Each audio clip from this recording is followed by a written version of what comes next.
All right, so this one is definitely off from my usual videos, but it's something that somebody talked about in a recent video that I did on, actually it was an old video, it was on Yelp, but it's still kind of recent, it's like a year old, where I said that you shouldn't tell somebody, is your name Chris, if you're looking for Chris, because that gives them an opportunity to say yes, even if they're not Chris. The proper question, if you care about security, is what is your name? And then that gives them then they have to say their name. So if you are looking for Chris, and you say, are you Chris? And your goal is to give Chris a big bag of money, if that person says yes, they get a big bag of money even without being Chris. However, if you say, what is your name? Now, they have to come up with the answer. The likelihood of them getting the right answer in a 50-50 question where yes or no is going to be the right answer, there's a high likelihood of yes. However, the likelihood of them getting the right name that you have in your head out of all the names in the English language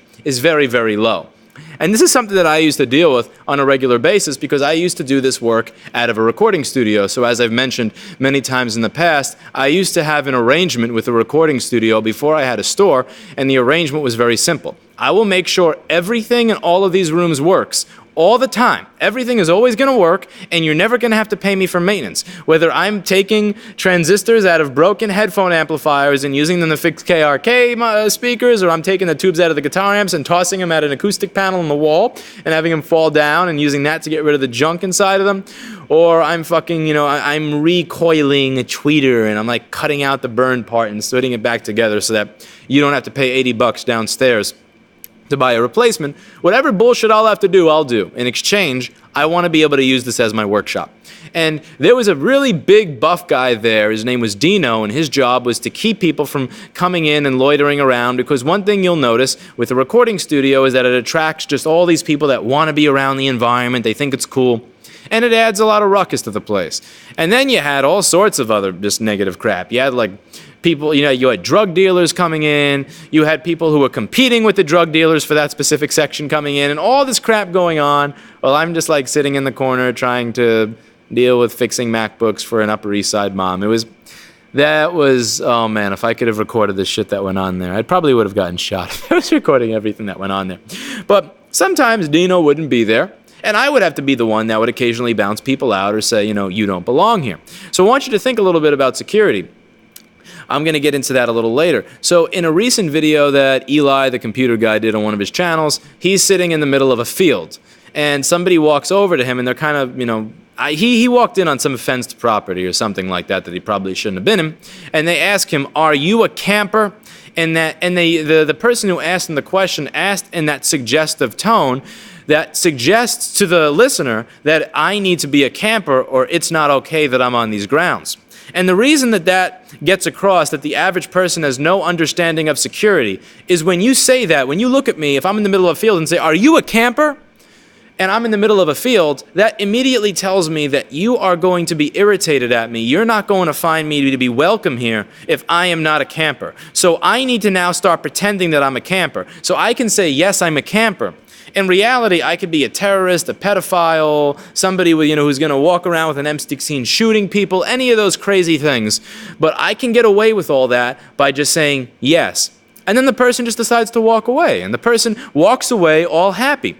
And this is really bad. See, what you're supposed to say if there's a random person in a field is, what is your business in the field? What led you to this field? Why are you here? And then the person is going to have to come up with a story that makes sense and that is convincing.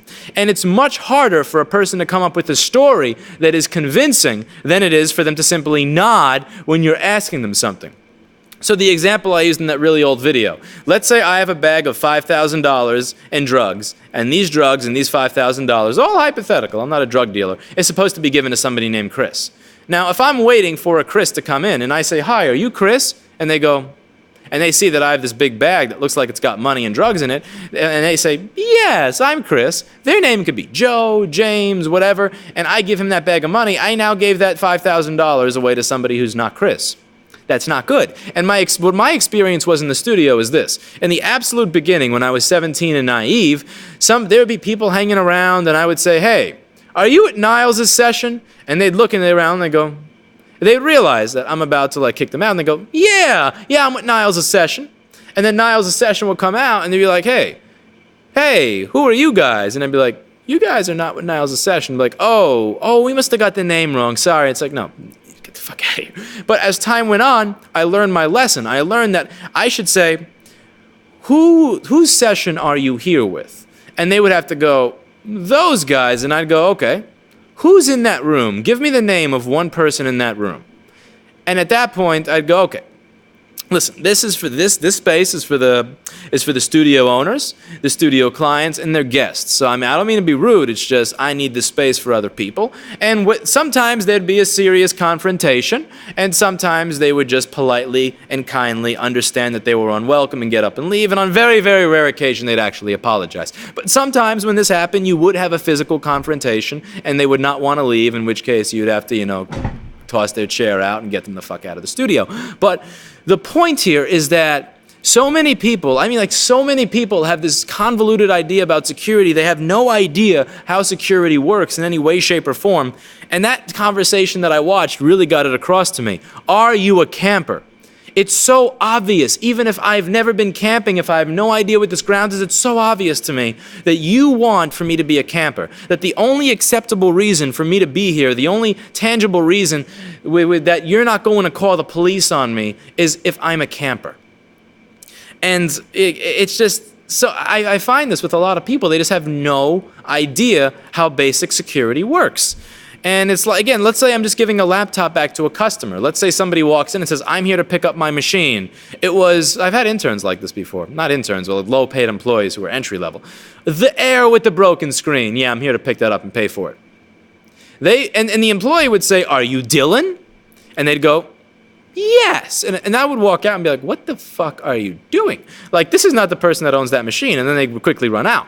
Your job is not to go, are you Dylan? Your job is to say, what's your name? And then the customer is going to have to say their full name. And then you look up their name in the system. And then you realize they're full of shit. And while the fake customer is in the process of realizing you're typing the name into the system and looking them up to call them out on their bullshit, by then they've usually run away because they weren't expecting it. But the thing I want to get across here is don't confirm the right answer to the person who may have malicious intent before you know if they have malicious intent. Don't tell them. Don't give away what the right answer is. Ask them an open-ended question. So rather than the answer being right or wrong, having a 50-50 chance of yes or no, because again, are you Dylan may mean, oh, here's this expensive MacBook Air, or are you Dylan may mean, oh, there's an arrest warrant out for you. There's a 50-50 chance that answering yes to that question has a good consequence or a bad consequence, but still 50% chance. Give them an open-ended question. Give them, what session are you here for? Not, are you here for Niles' session? Whose session are you here to see? Not, is your name Chris, but what is your name?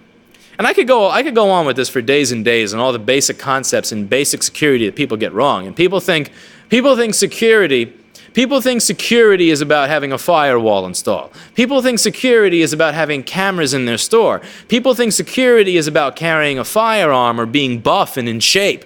But security is not about all those things. A lot of security is about common sense that I find so many people just stop applying because they don't see the stuff that's right in front of them. And hopefully after watching this video, you notice these things that are right in front of you before you wind up getting screwed or giving something away to somebody who should not have it or allowing somebody access to a venue or a room that they should not have access to.